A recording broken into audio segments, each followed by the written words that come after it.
Question number 1, 11.1 exercise. A square and a rectangular field with measurements as given in the figure have the same perimeter. Which field has a larger area? बच्चों यहाँ पे एक square और rectangular field की shape की दो measurements के दो फिगर्स दे रखे हैं, एक है स्क्वायर और दूसरा है रेक्टेंगल। उनका पेरीमीटर सेम दे रखा है, जो उनकी बाउंड्री है अगर उसको कैलकुलेट करें अपन पूरी बाउंड्री को तो इक्वल है।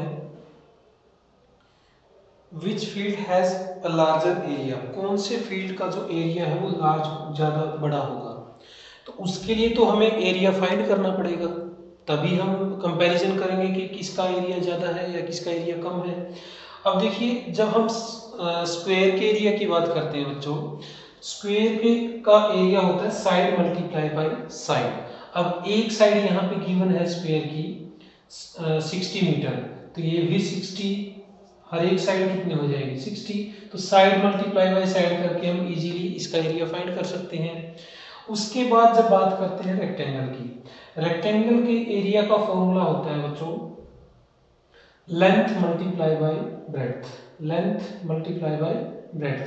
अब लेंथ तो यहाँ पे लेंथ और ब्रेड्थ में कभी कंपैरिजन करो बच्चों, तो जो बड़ी होगी वो लेंथ होगी और जो छोटी होगी वो ब्रेड्थ होगी, या दोनों इक्वल होंगी जैसे स्क्वायर के मैटर में होता है। और अगर बड़ी या छोटी मेजरमेंट है तो लेंथ बड़ी होगी और ब्रेड्थ छोटी। तो यहाँ पे लेंथ गिवन है 80 और ब्रेड्थ हमें मतलब गिवन नहीं है, तो लेंथ इनटू ब्रेड्थ का अगर फॉर्मूला लगाएंगे तो ब्रेड्थ का हमें पता नहीं है, तो इसका एरिया हम फाइंड नहीं कर सकते। तो उसके लिए सबसे पहले हमें ब्रेड्थ फाइंड करनी पड़ेगी इसकी। ओके, तो side of square is equal to 60 metre and length of rectangle is equal to 80 metre. Length को हम L से डिनोट कर देते हैं और ब्रेड्थ को B से डिनोट कर देते हैं। ब्रेड्थ ऑफ रेक्टेंगल वो गिवन नहीं है तो हमने उसको B मान लिया। ओके, सबसे पहले हम इसकी ब्रेड्थ फाइंड करेंगे, उसके बाद दोनों का एरिया फाइंड कर लेंगे। अब यहाँ पे गिवन क्या है, एक और चीज कि जो स्क्वायर है और रेक्टेंगल है दोनों का पेरीमीटर सेम है, तो perimeter of rectangle is equal to perimeter of square, ये गिवन है। तो फॉर्मूला यूज करो, पेरीमीटर ऑफ रेक्टेंगल क्या होता है बच्चों 2 multiply by length plus breadth, और ये क्या होता है 4 multiply by side, 4 multiply by side, दोनों इक्वल हैं अकॉर्डिंग टू क्वेश्चन। तो यहाँ पे वैल्यू पुट करो, 2 को आप डिवाइड में ले जाओ यहाँ से, L प्लस B, और L की वैल्यू तो बच्चों हमें पता है कितना है 80 है, तो हम L की वैल्यू पुट कर देते हैं 80, L plus B 80 plus B हो गया। और यहाँ था 4 मल्टीप्लाई बाई साइड कितना है, साइड है 60, स्क्वायर की साइड 60 है, तो डिवाइड में कितना आ जाएगा यहाँ मल्टीप्लाई से 2, और ये हो गया 120।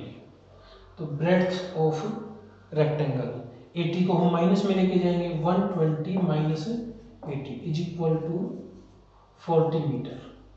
ये भी 80 है, ये 40 हो गया और ये भी कितना होगा 40 होगा।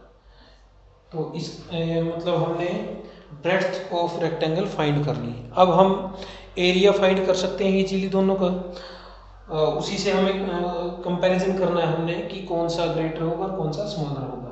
तो फाइंड करो एरिया ऑफ स्क्वायर क्या होता है बच्चों, side multiply by side, side multiply by side, और साइड कितनी है 60 है, स्क्वायर की साइड 60 दे रखी है, तो ये हो जाएगा 60 मल्टीप्लाई बाय 60, डबल तो 0 हो जाएगा, उसके बाद 6 6 जा 3600 मीटर स्क्वायर। देखो यूनिट दे रखी है यहाँ पे मीटर, तो इसलिए मीटर आया। मीटर स्क्वायर एरिया जो होता है बच्चों वो 2D होता है, इसीलिए हम इसको मीटर इंटू मीटर, जैसे यहाँ पे 60 मीटर था फिर 60 मीटर है तो मीटर इंटू मीटर, m इंटू एम क्या बन जाएगा m स्क्वायर।